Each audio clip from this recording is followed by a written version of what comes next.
ఆకాశవాణి ప్రాంతీయ వార్తలు చదువుతున్నది పోపూరి మురళీకృష్ణ ప్రసాద్. ముఖ్యాంశాలు. ప్రధానమంత్రి నరేంద్ర మోదీ మన్ కీ బాత్ కార్యక్రమం ఈ ఉదయం 11 గంటలకు ప్రసారమవుతుంది.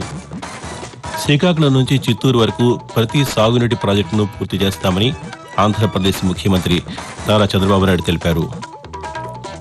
తెలంగాణ స్థానిక సంస్థల ఎన్నికల్లో బీసీలకు 42% రిజర్వేషన్లు అమలు చేయాలని మంత్రివర్గం నిర్ణయించింది. అభివృద్ధి, సంక్షేమం ప్రభుత్వానికి 2 కళ్లు అని ఆంధ్రప్రదేశ్ రాష్ట్ర పేదరిక నిర్మూలన, ఎన్ఆర్ఐ వ్యవహారాల శాఖ మంత్రి కొండపల్లి శ్రీనివాస్ స్పష్టం చేశారు. కాళేశ్వరం ప్రాజెక్టుకు సంబంధించి పీసీ ఘోష్ కమిషన్ నివేదికపై ఈరోజు శాసనసభలో ఉందని తెలంగాణ మంత్రి డి. శ్రీధర్బాబు పేర్కొన్నారు. వార్తల వివరాలు. ప్రధానమంత్రి నరేంద్ర మోదీ తన మనసులోని భావాలను ఆకాశవాణి ద్వారా దేశ ప్రజలతో పంచుకునే మన్ కీ బాత్ మనసులోని కార్యక్రమం నుంచి ఉదయం మన్ కీ బాత్ తెలుగు అనువాదం ప్రధాని ప్రసంగం అయిన వెంటనే ఒకసారి, రాత్రి 8 గంటలకు మరోసారి ఉభయ తెలుగు రాష్ట్రాల్లోని అన్ని ఆకాశవాణి కేంద్రాల ద్వారా ప్రసారమవుతుంది. శ్రీకాకుళం నుంచి చిత్తూరు వరకు ప్రతి సాగునీటి ప్రాజెక్టును పూర్తి చేస్తామని, ఆనందం చేస్తామని సామాజిక మాధ్యమంలో పేర్కొన్నారు. 5 దశాబ్దాల తన రాజకీయ జీవితంలో కుప్పంలో కృష్ణా జలాలను పారించిన రోజు మరిచిపోలేందని అన్నారు. 1999లో హంద్రీనివా ప్రాజెక్టును తానే శంకుస్థాపన చేశానని, ఎన్నో అవాంతరాలను ఎదుర్కొని పట్టుదలతో దీన్ని పూర్తి చేసేందుకు సంకల్పం తీసుకున్నానని తెలిపారు. దీని ఫలితమే గత నెలలో మల్యాల నుంచి నీటిని విడుదల చేసి రాయలసీమకు నీరిచ్చినట్టు, నిన్న చిత్తూరు జిల్లా చిట్టచివరి భూములకు జలకళ తీర్చినట్టు పేర్కొన్నారు. తెలంగాణ స్థానిక సంస్థల ఎన్నికల్లో బీసీలకు 42% రిజర్వేషన్లు అమలు చేయాలని మంత్రివర్గం నిర్ణయించింది. ముఖ్యమంత్రి ఏ. రేవంత్ రెడ్డి అధ్యక్షతన హైదరాబాద్లోని శాసనసభ కమిటీ హాల్లో నిన్న మంత్రివర్గం సమావేశం జరిగింది. సమావేశ వివరాలను మంత్రులు పొన్నం ప్రభాకర్, పొంగులేటి శ్రీనివాసరెడ్డిలు పాత్రికేయులకు వివరించారు. జీవో ద్వారా బీసీలకు 42% రిజర్వేషన్లు కల్పించాలని, రిజర్వేషన్లపై సీలింగ్ 50% తొలగిస్తూ గతంలో రూపొందించిన ఆర్డినెన్స్ ముసాయిదా స్థానంలో ఈరోజు అసెంబ్లీలో బిల్లు ప్రవేశపెట్టాలని నిర్ణయించిందని చెప్పారు. గవర్నర్ కోటాలో ఎమ్మెల్సీలుగా కోదండరాం, అజారుద్దీన్ పేర్లు ఖరారు చేసినట్టు చెప్పారు. 2023 సంవత్సరంలో రైస్ మిల్లర్లు ఇచ్చిన ధాన్యాన్ని వెనక్కి ఇవ్వని వారి నుంచి రికవరీ చేయాలని మంత్రివర్గం నిర్ణయించిందని చెప్పారు. వాతావరణాన్ని ఖచ్చితంగా అంచనా వేసేందుకు అధునాతన పరికరాలు కొనుగోలు చేయాలని తీర్మానించినట్టు వివరించారు. అభివృద్ధి, సంక్షేమం ప్రభుత్వానికి 2 కళ్లు అని ఆంధ్రప్రదేశ్ రాష్ట్ర పేదరిక నిర్మూలన, ఎన్ఆర్ఐ వ్యవహారాల శాఖ మంత్రి కొండపల్లి శ్రీనివాస్ స్పష్టం చేశారు. విజయనగరం జిల్లా బండపల్లి, అంబటివలస గ్రామాల్లో నూతనంగా నిర్మించిన గ్రామ సచివాలయ భవనాలను ఆయన నిన్న ప్రారంభించారు. ఈ సందర్భంగా మంత్రి మాట్లాడుతూ సచివాలయ సిబ్బంది ప్రజలకు అందుబాటులో ఉంటూ అవసరమైన సేవలను అందించాలని సూచించారు. అర్హులైన వారందరికీ పెన్షన్ ఇస్తున్నామని స్పష్టం చేశారు. ప్రభుత్వం ఒకవైపు పెద్ద ఎత్తున అభివృద్ధి కార్యక్రమాలను కొనసాగిస్తూనే సంక్షేమానికి కూడా అత్యధిక ప్రాధాన్యతనిస్తోందని, ముఖ్యంగా యువతకు ఉపాధి అవకాశాలకు పెద్దపీట వేస్తోందని మంత్రి పేర్కొంటూ, యువకులకి ఎంప్లాయ్మెంట్ రావడానికి కూడా పూర్తి స్థాయిలో ప్రభుత్వం పనిచేస్తా ఉంది. విడిపోయిన ఆంధ్రప్రదేశ్ లో మన రాష్ట్రానికి బాగా నష్టం జరిగింది. ఎందుకంటే ఈ రోజు దేశంలో ఎక్కువ మంది యువత మన రాష్ట్రంలో అన్ఎంప్లాయిడ్ కింద ఉన్నారు. ఉద్యోగాలు కల్పించాలి, స్వయం ఉపాధి పొందేలా కూడా అవకాశాలు ఇవ్వాలి. చదువుకున్న విద్యార్థులు చాలా మంది ఉన్నారు, వాళ్ళని ఎలా దారిలో పెట్టాలి. ఇవన్నీ కూడా ప్రభుత్వం గడిచిన సంవత్సర కాలంలో కానీ 15 మాసాల్లో కానీ ఎక్కువగా పనిచేయడం మొదలు పెడతాం. కుప్పం అభివృద్ధి కోసం ఆంధ్రప్రదేశ్ ముఖ్యమంత్రి నారా చంద్రబాబు నాయుడు సమక్షంలో వివిధ సంస్థలతో సంబంధిత శాఖల అధికారులు నిన్న 6 ఒప్పందాలు చేసుకున్నారు. వ్యర్థాల నుంచి సంపద సృష్టించేందుకు ఏజీఎస్ ఐటీసీ సంస్థతో ఒప్పందం కుదిరింది.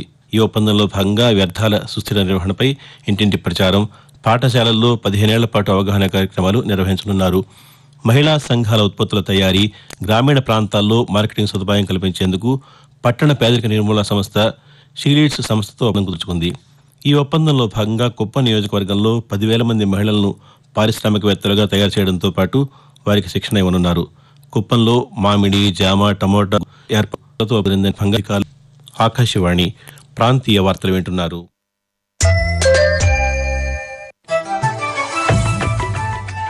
నిరంతర వార్తా విశేషాల కోసం news on air YouTube channel ను, newsonair.gov.in వెబ్సైట్ ను, ట్విట్టర్ లో ఆల్ ఇండియా రేడియోను వీక్షించండి. తెలుగు ప్రాంతీయ వార్తా విశేషాల కోసం ఆకాశవాణి న్యూస్ విజయవాడ మరియు Akashvani news Visakhapatnam YouTube channels ను వీక్షించండి.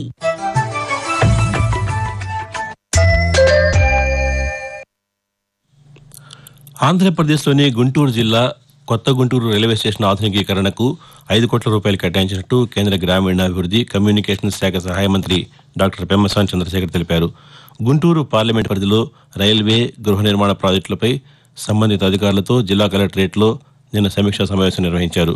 గుంటూరు పరిధిలో గృహ నిర్మాణ పథకంలో భాగంగా నిర్మించిన 13,000 గృహాల్లో కేవలం 300 మాత్రమే వినియోగంలో ఉన్నాయని, మిగిలిన సౌకర్యాల కల్పనకు చర్యలు తీసుకుంటున్నామని ఈ సందర్భంగా ఆయన పేర్కొంటూ, దాదాపుగా 5 కోట్ల రూపాయలు న్యూ గుంటూరు రైల్వే స్టేషన్ కి మోడర్నైజేషన్, ఆ వర్కులు టెండర్లు అన్ని పిలిచి చేయాలంటే అదొక 3 months పడుతుంది. 13,000 ఇళ్లు కట్టి ఒక గోస్ట్ హౌస్, ఇదే ప్రజలు అర్థం. ఆర్యూబీ అంటేనే అండర్, ఎక్కడైనా సరే వర్షం హెవీగా పడ్డప్పుడు ఆటోమేటిక్ గా లోతట్టు ప్రాంతాలకు నీళ్లు వెళ్తాయి. ఇవన్నీ అంటే ఎప్పటి నుంచో గుంటూరులో ఓవరాల్ డ్రైనేజ్ సిస్టమ్ కానీ డ్రైన్ల మీద ఆక్యుపై చేయటం ఇవన్నీ ఉన్నాయి. మీరు చెప్పిన ఇష్యూసే ఉంటా వస్తాయి. కాళేశ్వరం ప్రాజెక్టుకు సంబంధించి పీసీ ఘోష్ కమిషన్ నివేదికపై ఈరోజు శాసనసభలో చర్చ జరుగుతుందని తెలంగాణ ఐటీ శాసనసభ వ్యవహారాల శాఖ మంత్రి దుద్దిళ్ల శ్రీధర్బాబు తెలిపారు. నిన్న నిర్వహించిన శాసనసభ వ్యవహారాల కమిటీ బీఏసీ సమావేశం ముగిసిన అనంతరం ఆయన పాత్రికేయులతో మాట్లాడుతూ బీసీ రిజర్వేషన్ల బిల్లును ఈ రోజే సభలో ప్రవేశపెట్టనున్నట్టు తెలిపారు. కాళేశ్వరంపై సభలో భారత రాష్ట్ర సమితి పవర్ పాయింట్ ప్రజెంటేషన్ ఇచ్చే విషయంపై సభాపతి నిర్ణయం తీసుకున్నారు. హరికథ పితామహుడు ఆదిభట్ట నారాయణదాస్ జయంతి ఈరోజు. సంగీతం, సాహిత్యం, నృత్యాల మేళవింపుతో హరికథా ప్రక్రియకి విశేష ప్రచారం కల్పించిన ఆయన 1864 ఆగస్టు 31వ తేదీన విజయనగరం జిల్లా బలిజిపేట మండలం అజ్జాడ గ్రామంలో జన్మించారు. రచయిత, కవి, బహుభాషా కోవిదుడు అయిన నారాయణదాసు తెలుగులో 17, సంస్కృతంలో 3, అచ్చ తెలుగులో 1 హరికథను స్వయంగా రచించారు.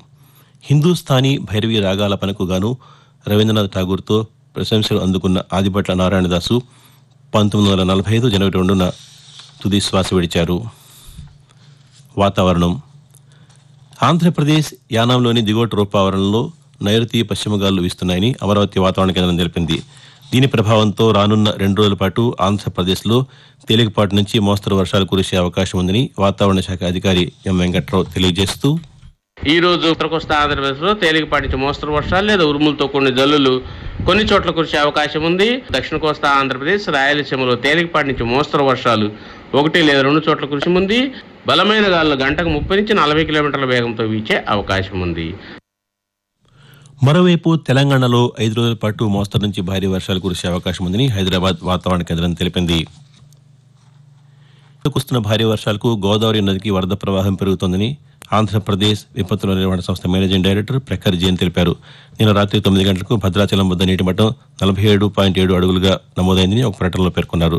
ధవళేశ్వరం వద్ద నిన్న రాత్రి 9 గంటలకు ఇన్ఫ్లో, అవుట్ఫ్లో 10,01,000 క్యూసెక్లు ఉందని, మొదటి ప్రమాద హెచ్చరిక కొనసాగుతుందని తెలిపారు. మరోవైపు కృష్ణానదికి ప్రకాశం బ్యారేజీ వద్ద 2,99,000 క్యూసెక్ల వరద ప్రవాహం నమోదైందని వెల్లడించారు. ఆయా నదీ పరివాహక ప్రభుత్వాలు జాగ్రత్త ఉత్సవాల్లో జాగ్రత్తలు పాటించాలని సూచించారు. ఆకాశవాణి ప్రాంతీయ వార్తలు ముగించే ముందు ముఖ్యాంశాలు మరోసారి. ప్రధానమంత్రి నరేంద్ర మోదీ మన్ కీ బాత్ కార్యక్రమం ఈ ఉదయం 11 గంటలకు ప్రసారమవుతుంది. శ్రీకాకుళం నుంచి చిత్తూరు వరకు ప్రతి సాగునీటి ప్రాజెక్టును పూర్తి చేస్తామని ఆంధ్రప్రదేశ్ ముఖ్యమంత్రి నారా చంద్రబాబు నాయుడు తెలిపారు. తెలంగాణ స్థానిక సంస్థల ఎన్నికల్లో బీసీలకు 42% రిజర్వేషన్లు అమలు చేయాలని మంత్రివర్గం నిర్ణయించింది. అభివృద్ధి, సంక్షేమం ప్రభుత్వానికి 2 కళ్లు అని ఆంధ్రప్రదేశ్ రాష్ట్ర పేదరిక నిర్మూలన, ఎన్ఆర్ఐ వ్యవహారాల శాఖ మంత్రి కొండపల్లి శ్రీనివాస్ స్పష్టం చేశారు. కాళేశ్వరం ప్రాజెక్టుకు సంబంధించి పీసీ ఘోష్ కమిషన్ నివేదికపై ఈరోజు చర్చ జరుగుతుందని తెలంగాణ మంత్రి డి శ్రీధర్బాబు పేర్కొన్నారు.